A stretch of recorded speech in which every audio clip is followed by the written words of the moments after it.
Ya. Kita di depan masjid. Dan saat itu posisi azan. Dan kita tahu celana kita kena najis, nyambung tadi ya, celana kita kena najis. Dan di masjid itu tidak ada sarung. Apakah kita tetap sholat jamaah atau tidak jamaah terus nanti sholatnya di rumah? Ya. Sekarang begini.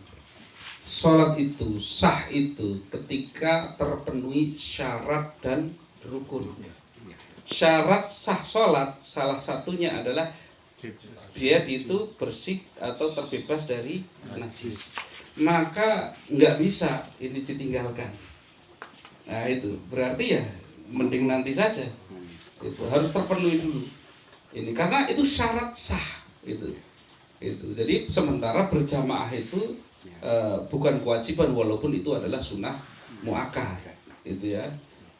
Memang sudah muakkad walaupun ada yang berpendapat juga wajib itu bagi laki-laki yang tidak ada udzur syar'i, itu ada yang berpendapat begitu. Tetapi dalam hal ini secara fikih syarat itu harus terpenuhi gitu ya. Karena kita punya kesempatan memenuhi syarat itu, kecuali kita kasusnya kayak tadi itu di kendaraan dia kita nggak mungkin bisa memenuhi persyaratan itu, atau mau pulang juga mesti waktunya habis ini nanti. Kalau saya pulang dulu ke rumah mau ganti habis waktu. Tapi kalau punya opsi lain, bisa pinjem itu ke rumah orang yang dekat masjid, kalau di masjid gak ada sarung kan bisa pinjem toh. Nah, maka harus pinjam itu loh, supaya karena apa? Karena jangan sampai kita itu sholatnya terlewat dari waktu tersebut. Jadi sekarang sulit untuk untuk tidak terpenuhi syarat bebas dari najis, karena kalau mau pinjam bisa kok. Gitu. Karena saya pernah ngalami begitu. Itu pinjam bisa kok, itu nggak apa-apa itu. Jadi di masjid memang belum tentu ada itu, tetapi kalau pinjam ke orang insya Allah itu ada. Itu seperti itu. Jadi syaratnya jangan ditinggalkan. Itu ya. Oke, ada lagi silahkan. Mas Rohman ini perdana hadir. Alhamdulillah, selamat ya, datang. Alhamdulillah setelah Mas Rohman 3 purnama akhirnya Mas Rohman ikut kegiatan ini juga.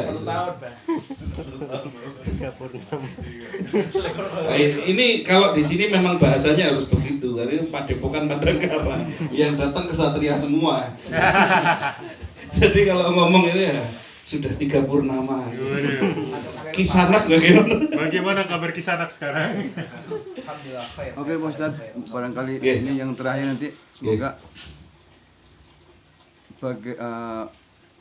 apa pandangan Islam dan bagaimana hukumnya orang yang keluarga suami istri tidak seagama gitu aja, satu Islam satu non Muslim gitu.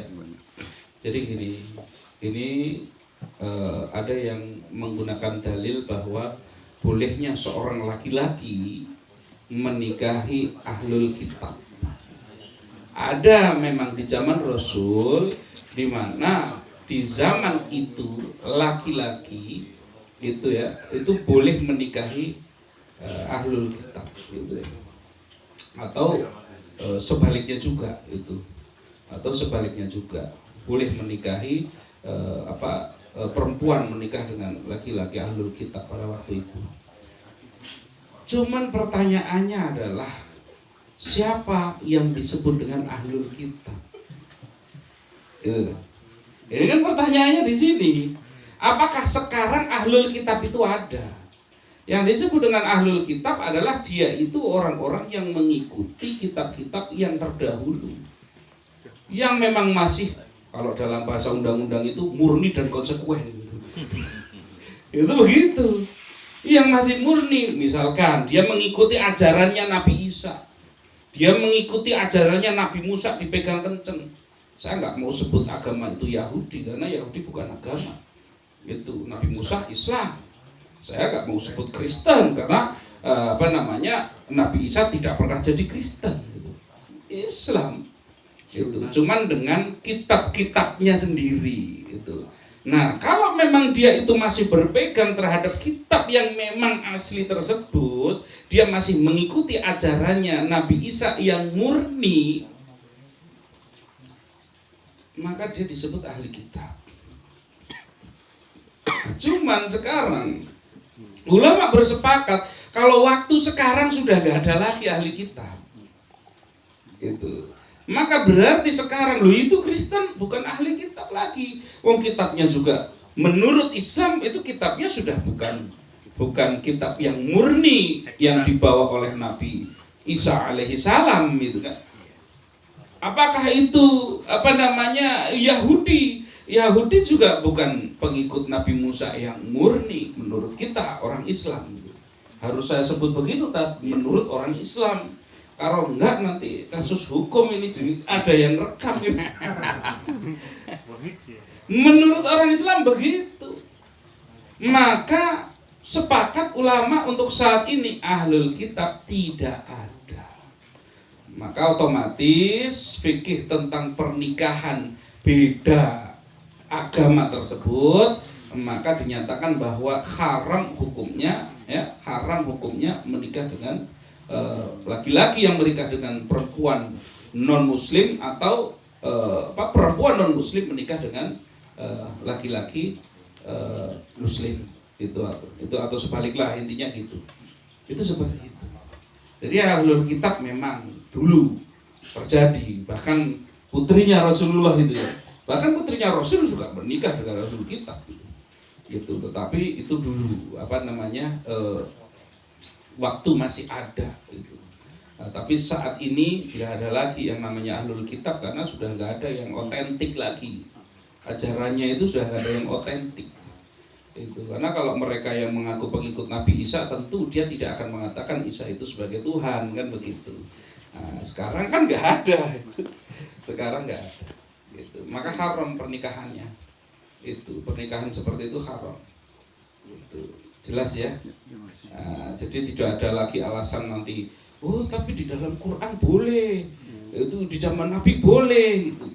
Itu yang disebut ahlul kitab. Ahlul kitab itu siapa? Yang paling mampu mendefinisikan para ulama. Nah, sekarang ulama menyatakan ahlul kitab sudah tidak ada lagi. Itu. Nah, sudah jelas? Terakhir Mas Rahman silakan. Pertanyaan atau pernyataan boleh sekali Mas Rahman harus bertanya ini. Karena tadi Mas Rahman itu cara bahasanya Mas Fajar kena mental ketika tiap waktu berdoa biar rezekinya lancar, baca Quran pagi-pagi panjang-panjang biar rezekinya lancar itu kan. Wah itu tadi kena itu. Maka mungkin Mas Rahman bisa silakan. Pertanyaan boleh, pernyataan boleh. Pertanyaannya kapan ditutup doa ini? Ya. Kalau ilmunya terus berkembang dan juga ada gantinya ini. Jadi karena Mas Rahman sudah tidak sabar lagi, saya kembalikan waktunya kepada Mas Fajar. Terima kasih. Banyak umat.